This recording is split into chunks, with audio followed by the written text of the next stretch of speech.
ये जी मटन मैंने फ्रीजर से निकाल कर 1-2 घंटे के लिए बाहर रख दिया था। सबसे पहले यखनी तैयार करेंगे। इसके लिए आधा किलो गोश्त लिया है मैंने। बोनलेस और हड्डी वाला दोनों इसमें शामिल हैं। मटन को सिरका लगाकर 15-20 मिनट के लिए रख दें ताकि इसकी हीक और जो भी इसका खून वगैरह होता है वो निकल जाए। फिर इसे अच्छी तरह वॉश कर लेंगे।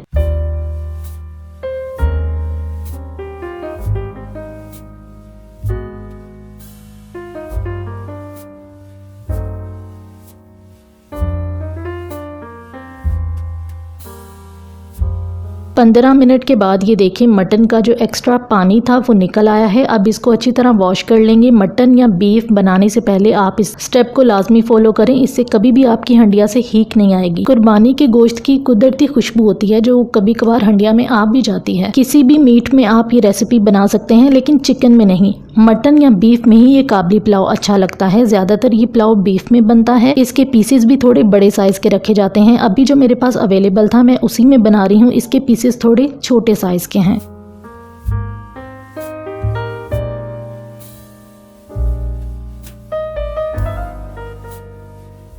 गोश्त को बहुत अच्छे तरीके से गलाना है क्योंकि गोश्त इसमें ज्यादा गला हो तो सही लगता है। सबसे पहले प्याज को फ्राई करेंगे। 1 अदद प्याज लिया है, इसको स्लाइसेस में काट लेंगे। इनको सिर्फ सॉफ्ट होने तक फ्राई करना है। प्याजों को कोई कलर नहीं देना।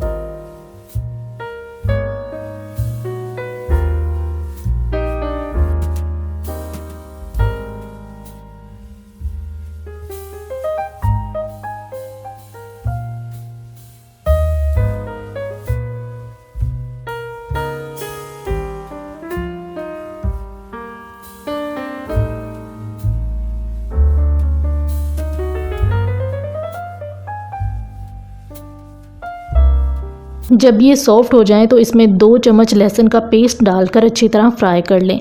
ये लहसुन के क्यूब्स अगर आप बनाकर रख लेना तो यकीन करें इतना आसान हो जाता है कुकिंग करना। टमाटर, लहसुन, अदरक इनके क्यूब्स हर हंडिया में इस्तेमाल होते हैं, तो अगर ये बने होंगे तो कितना आसान हो जाएगा काम करना। जब लहसुन अच्छी तरह फ्राई हो जाए तो इसमें मटन शामिल कर देंगे। मटन को अच्छी तरह फ्राई करेंगे ताकि इसमें से हीक ना आए। हर किसी का अपना तरीका होता है यखनी बनाने का। कुछ लोग बगैर फ्राई किए मटन या बीफ की यखनी बना लेते हैं और फिर बाद में फ्राई करते हैं। दोनों तरीके ठीक हैं। जो तरीका आपको सही लगता है आप वैसे बना लें, कोई मसला नहीं। इसमें 1 से 1.5 चम्मच नमक का शामिल किया है। नमक आपने अपने टेस्ट के मुताबिक लेना है और इस डिश में खास तौर पर नमक का इस्तेमाल ध्यान से करना है। थोड़ा सा भी बैलेंस ऊपर नीचे हो गया, मतलब टेस्ट कम या ज्यादा हो गया, तो आपको खाने का मजा नहीं आएगा। क्योंकि ये काबली पुलाव ऑल डिपेंड्स ऑन नमक। जैसे आप नमकीन गोश्त बनाते हैं ना और उसमें नमक के अलावा कुछ नहीं डालते, इसी तरह इस डिश में भी आपने गिने चुने स्पाइसेस डालने हैं। क्योंकि हमने इसको मिर्च मसालों वाला पुलाव नहीं बनाना, मीठा और नमकीन बनाना है विद डिफरेंट टेस्ट। इस यखनी को आप प्रेशर कुकर में भी तैयार कर सकते हैं अगर आपके पास टाइम कम है तो, लेकिन मैं ऐसे ही 1 घंटे के लिए रख दूंगी। इस तरह बनी हुई यखनी का अपना ही टेस्ट होता है। अच्छा जी, मटन फ्राई करने के बाद 1.5 लीटर पानी इसमें शामिल करके पकने के लिए रख दें।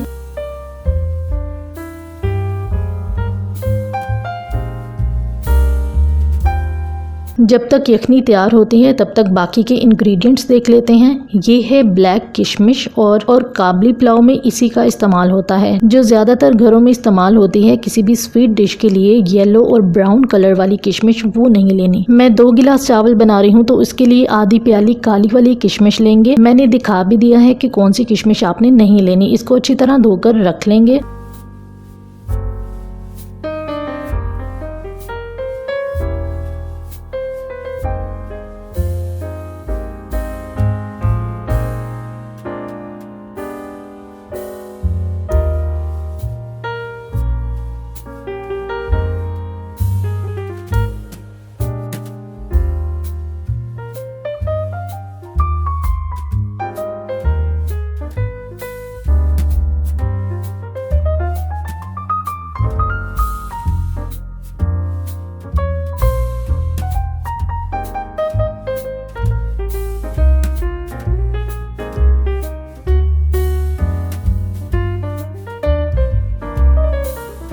इसके बाद हमें चाहिए गाजरें। इनको अच्छी तरह धोकर इनकी जूलियन शेप में कटिंग करेंगे, मतलब लंबाई में बारीक बारीक काट लेंगे। अच्छा, यहाँ एक अहम बात, गाजरों को बिल्कुल बारीक नहीं काटना, थोड़ा सा दरमियाने साइज का काटना है। इसकी वजह यह है कि जब हम इनको फ्राई करते हैं तो ये अपने साइज से थोड़ी और बारीक हो जाती हैं और फिर खाने में अच्छी नहीं लगती। गाजरें बारीक भी कटी होनी चाहिए और फ्राई करने के बाद सॉफ्ट भी होनी चाहिए। बस ये थोड़ी बहुत बातों का ख्याल करना है। मेरी वीडियो लंबी जरूर हो जाती है, लेकिन मेरी कोशिश होती है कि आपको हर बात डिटेल से बताऊं ताकि आप जब भी ये डिश बनाएं तो परफेक्ट बने।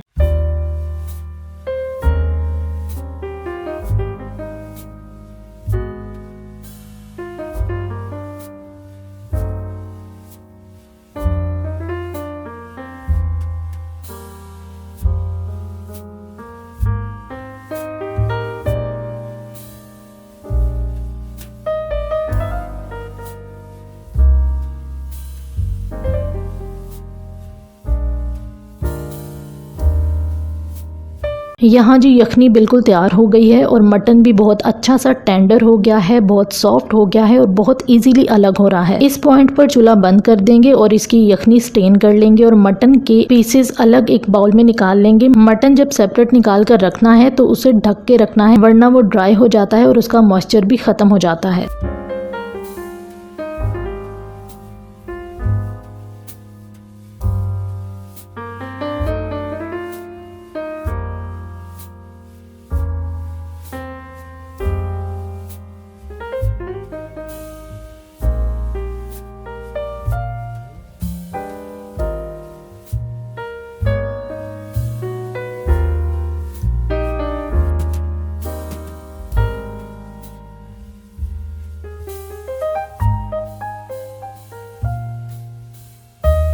यहाँ मैंने कच्ची कायनात के प्रीमियम क्वालिटी राइस लिए हैं। आप सेला चावल में भी इसे बना सकते हैं या जो भी अच्छे चावल आपके घर में इस्तेमाल होते हैं। सिर्फ ध्यान ये रखना है कि चावल टूटे नहीं, चावल खूबसूरत और खिले होने चाहिए और कोशिश करें कि चावल देचकी के नीचे ना लगे।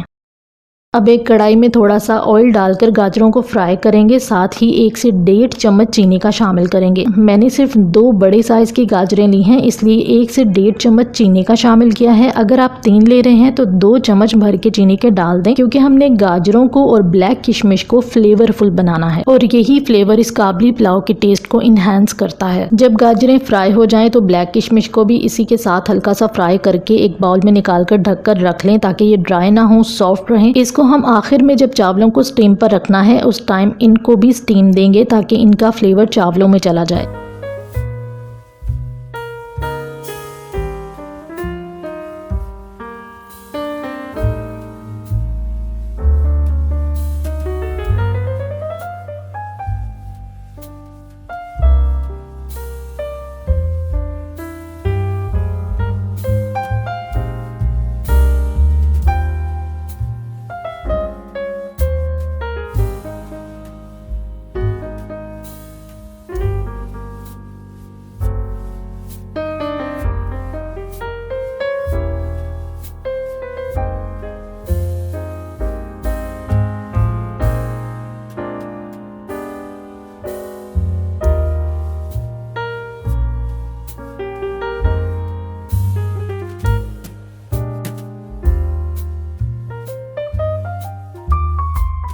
इसके बाद टोटल 4 मसाले इसमें पीस कर शामिल करने हैं, जिनमें 2 किस्म की इलायची और 2 किस्म का जीरा है, 4 छोटी सब्ज इलायची, 2 बड़ी काली इलायची, 1 चम्मच सफ़ेद जीरा और 1 चम्मच काला जीरा लेकर इनको ग्राइंड कर लें। पहले से पिसा हुआ जीरा या इलायची नहीं लेनी, फ्रेश ग्राइंड करके इसमें शामिल करेंगे। इसकी खुशबू बहुत अच्छी लगती है और स्ट्रॉन्ग होती है। यखनी भी तैयार हो गई है, गाजरें, किशमिश सब कुछ रेडी है। अब चावलों की प्रिपरेशन करते हैं।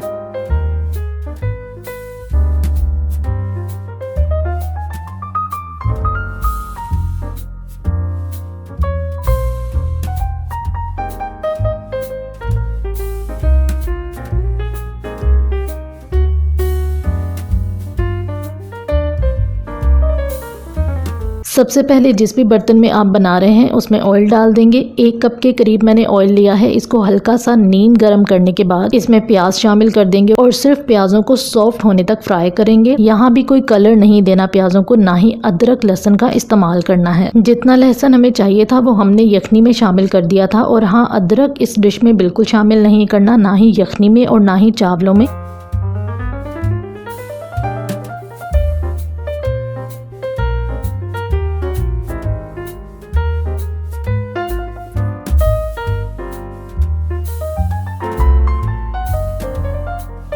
अच्छा, जब प्याज फ्राई हो जाएं तो इसमें यखनी वाला मटन शामिल करके हल्का सा फ्राई कर लें और फ्राई करने के बाद इसे एक बाउल में डालकर साइड पे रख दें।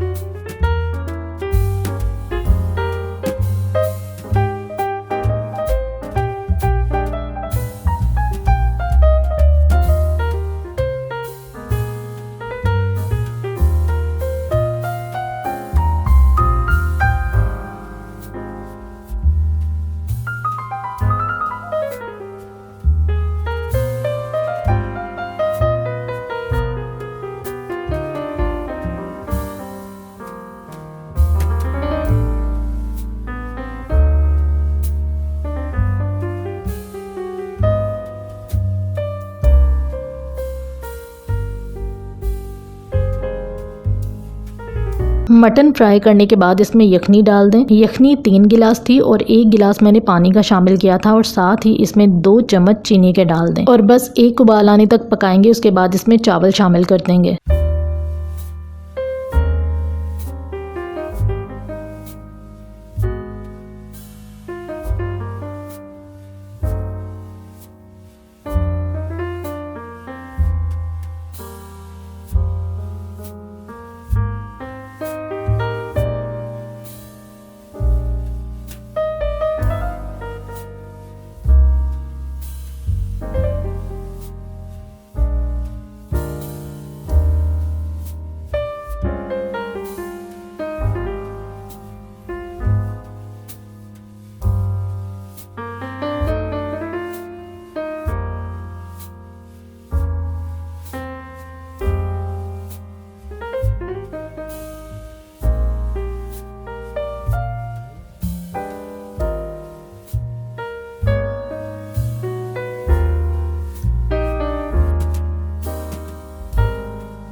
चावल डालने के बाद जो मसाला हमने ग्राइंड किया था उसे भी शामिल कर देंगे और उसे ढक के पकने के लिए रख देंगे।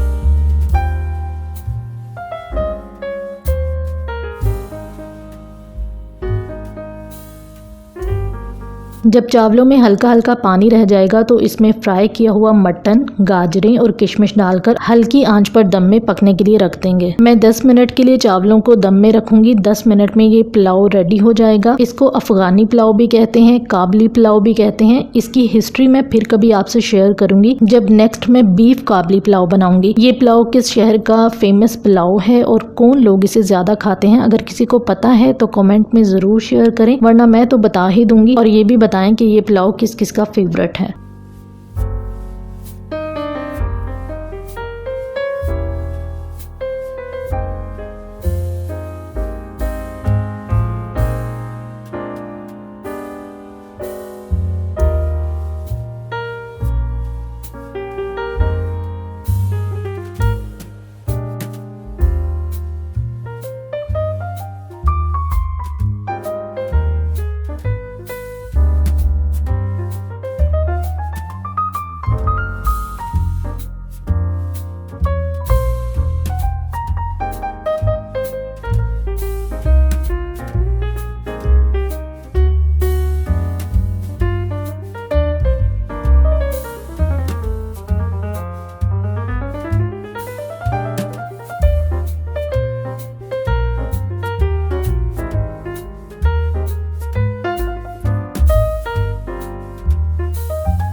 10 मिनट के बाद ये जी मज़ेदार सा काबली पुलाव तैयार है।